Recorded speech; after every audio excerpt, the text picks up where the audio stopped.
with y'all? Welcome in to another episode of It Ain't Profit Picks. It's football with it ain't even football with It's no five star. football. What we gonna call it now? I don't We know. just Fridays with 5 star. There we go. Let's do Fridays with 5 star. That's all the sports. My guy do Yeah. more than one thing. Yes, sir. We back and he's actually here with me, so a little bit different today.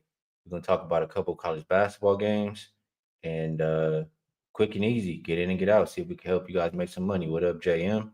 Appreciate you tapping in, and we'll get right to it. Or 5 star. It's been a minute. Yeah, it's been a minute. What's up with you? Man, shout out to everybody. What's up, KC? Shout out to the whole chat.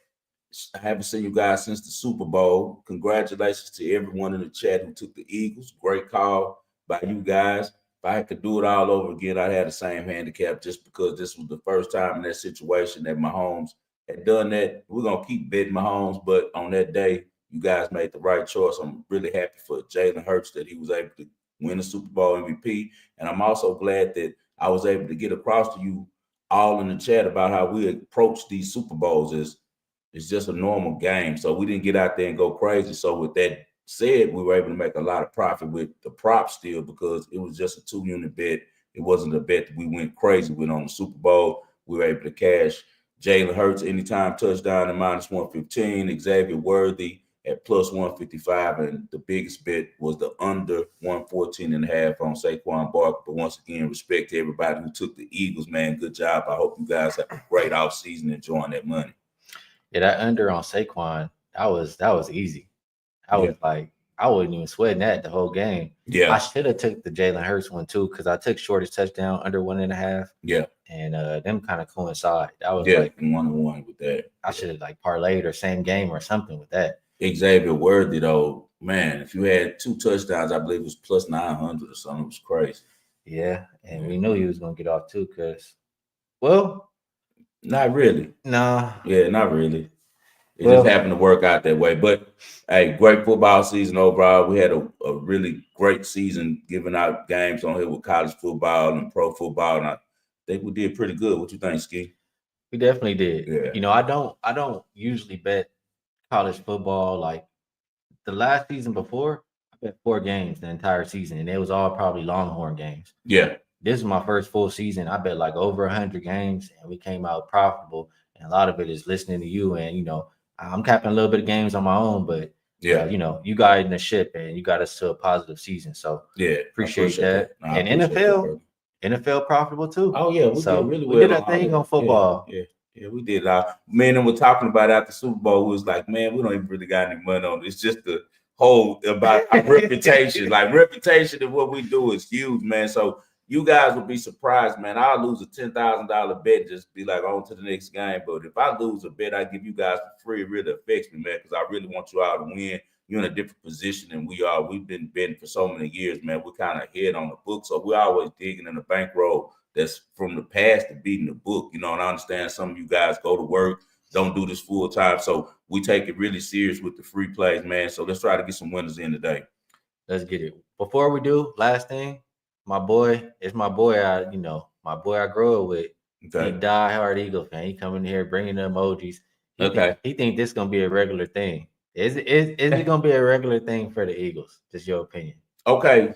Is that B Daddy? No, my guy JN. Okay, shout out JN. Congratulations. You got another Super Bowl win over there. The first time that you guys won the Super Bowl, it was with Doug Peterson, who was the head coach. And Doug Peterson, his son, no, excuse me, not his son, his little brother, Dave Peterson, was the last person I threw a touchdown pass to in high school in Monroe, Louisiana. So it all kind of connects right there.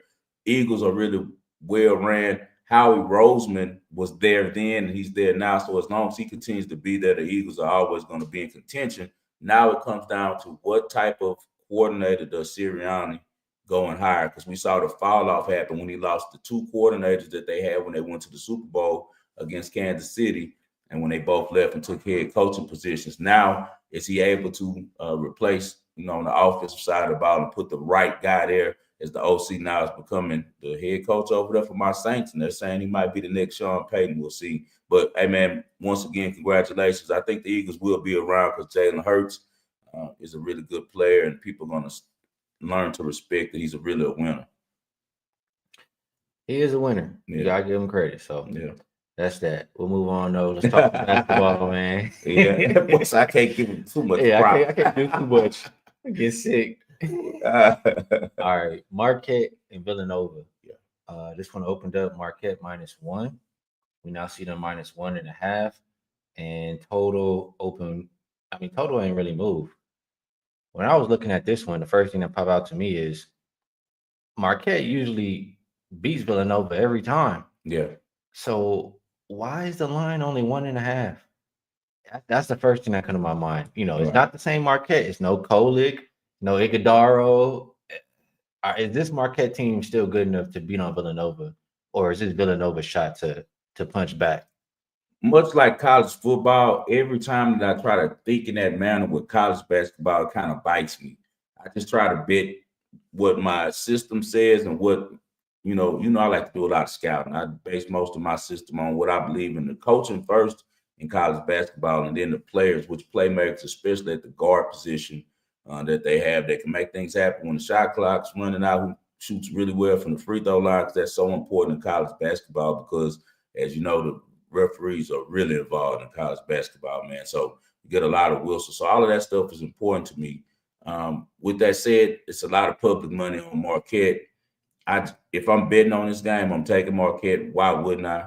I love Shaka Smart. I think that he's an awesome coach. I think the Texas really dropped the ball by allowing their boosters to run them out of town. And now look at the guy that replaced him with, like, he's not nearly the coach that Shaka Smart is. Now Shaka Smart went over and made the most noise that we've heard in Marquette since maybe that one time when Dwayne Wade was there. And before that, Coach McGuire that they talk about so much on old school college basketball shows and everything like that, who had a Marquette Warriors team to a championship in the late 70s. But besides that, Marquette hasn't done much, and Shaka Smart has really built a great program over there, has a lot of really good players. And as Skee said, man, they've won 8 straight times. Not only have they beat them 8 straight times, they've covered 8 straight times against this team. I just think that Marquette is in a different class than Villanova. And I don't think that Villanova's home court advantage is enough to sway me away from leaning on the data that tells me that Shaka Smart takes it pretty seriously every time he faces Villanova. We got to remember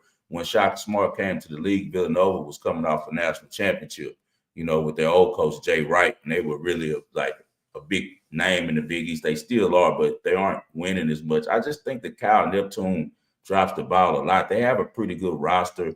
I like their big man. I think he's still one of the leading guys in the country scoring. But I really like the transfer from Miami, Wooga Poplar. So crazy name, right? So Wooga Poplar, if you can find him at over 15.5, bet him. I've been riding a 14.5 on him the last 3 games. Really good score. Also, you can coincide that with over 1.5 threes, or you can get 2+. Because at the 1.5, I'm seeing -170 to -175. That's too high. I'm not paying that type of juice. I'd rather do the 2+ if you can find that, and it'll probably be about -140. But Wooga Poplar is the prop to bet in this game, man. I've been riding him now about 6, 7 games straight. He was not starting at first. Once again, as I said, Neptune not really knowing what he's doing. Now he's getting playing time, and he's their top scorer from the backcourt. And I think he'll really play well today. I also love Cam Jones from Marquette, one of my favorite players. Wildcats blew a 14-point lead last week, Skee, against UConn. And we was kind of watching that game, and it looked like they were going to pull out the money line, blew the game. I just can't believe in that coaching staff, man. So with that said, man, I still lean heavily to Marquette, even though we're going to have a market going against us. But definitely I'll be playing Wooga Poplar to go over 15.5 points. Wooga Poplar. Yeah. It's a very, very interesting name. Very I heard interesting nothing name. like that. Yeah, go check him, Miami kid. No, he's from Philadelphia. Pardon me. He's a Philadelphia kid that went to school in Miami, and now he's back in Philadelphia with Villanova. I got you. Yeah. But it sounds like a good prop. And he said it hit, 6 in a row? So yeah, 6 in a row. He's been going crazy. 20-point games left and right. I was catching the 1.5 the last 3 weeks at -110 on the threes, but now it's up to -170. So if you can't find a 2+, I wouldn't play it at all. All right, let's keep it going. We got one more game on the slate for today, and that looks like it's going to be Michigan State and Michigan. For this one, Opened up. Damn, my screen just tripped out on me. Let's see. There it goes. Opened up 3.5 point favorites for Michigan. Didn't really move. Total went down a little bit from 152 to 150, 149.5, even popping up at some shops. Yeah. Um, Interesting to see it go down because when I think of Michigan, they're a team that likes to get out and run. They don't want to play too much half court. So I know they want to play more up tempo, but maybe Michigan State does not. Can't say I've watched too many Michigan State games. I gotta be real, and you know this. Like I'm kind of done with Michigan. Like Yeah. I, they Michigan has turned me off of them. I don't really like betting on them. So is there any way Michigan State can be live, or can you talk me on Michigan in this game? This is a tough one. There's two really talented teams, and what you said, Michigan State is not a slow down team. They push the ball. They're an up tempo team as well as Michigan. Dusty May came over from Florida Atlantic, really good coach. Uh, Found some really good talent over there at Florida Atlantic, man. He had Elijah Martin, who's now with Florida and is contributing. Janelle Davis, who's now with Arkansas. And then Last Golden, who's the big Russian center who came over there from Florida Atlantic to Ann Arbor with him, and he leads that team in scoring right now. And then also the versatile, we always talk about Danny Wolf. He's a really fun player to watch because he's like 7 foot and, has a little wiggle. He can dribble. He's a playmaker. Plays a lot of point forward, man. He's a 7-footer, but it's not like he's soft because he also averages a double-double. He has 12 points and 10 rebounds a game. So he's still getting down there doing the dirty work on defense.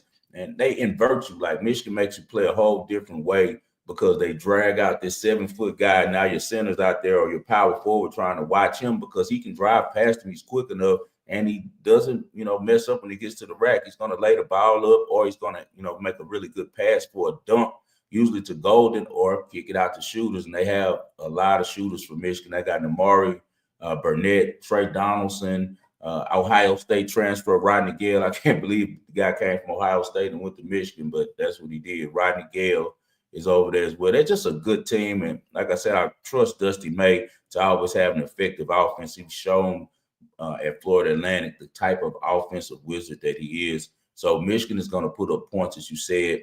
But Michigan State also likes to play up tempo. Izzo has restocked the cupboard. A lot of young talent, including Jason Richardson's son, Jace Richardson, who's a really good player, is going to be a pro. Jaden Akins is still there, left-handed, good three-point shooter. Trey Holloman's a playmaker. He has a deep team, some really good bigs who are good around the glass. And, of course, Izzo's teams are always going to play deep. The reason you're seeing that number do that is because when these guys face each other, it's always going under. It's like, once they 4 out the last 5, it went under. And it's just simply because it's a rivalry. So much intensity into it, not only pressure on shooters when they're shooting, pressure on them at the free throw line, but also defense guys are giving effort. So I'd stay away from the total on this one. And I'd stay away from the full game because Michigan State could very much win this game. They've won the last 2 times that they faced Michigan, but this is also their first time facing with Dusty May as the guy. So I like Michigan first half. Michigan has been starting really strong.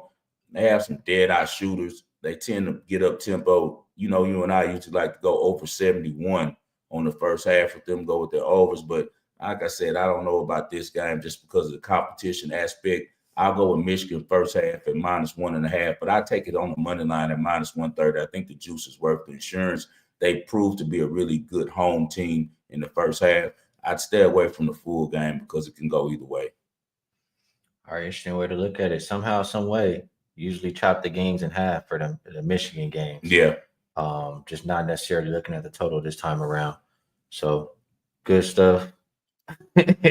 Mo Harris be cutting up in the chat. What do you say? Skee, you ever thought about getting an S curl? Oh man, Mo Harris be cutting up, man. He's just like an S curl. I ain't heard that in years. Yeah. Soul glow. Oh man. All right.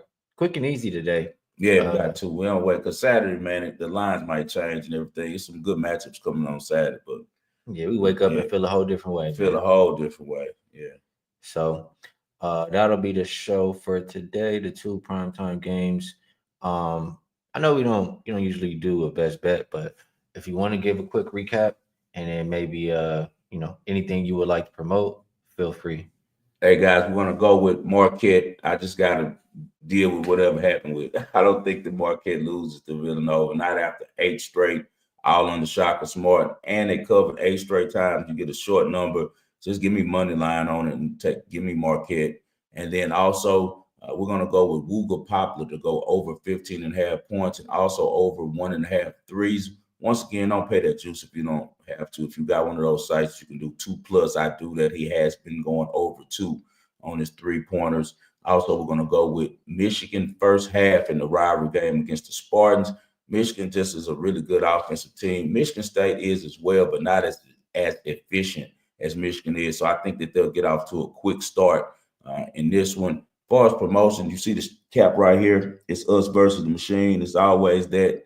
You guys can go find that and other merchandise at www.thewageringworld.com. It is live now. I have the Live from Summerlin hoodies up, the Live from Summerlin caps. We got the It's Us versus the Machine and the shirts, the oversized shirts if you're fashionable, the hoodies. And also we have other things like Oatmeal Beats No Meal and the Underground and the Underdog. So go check that out.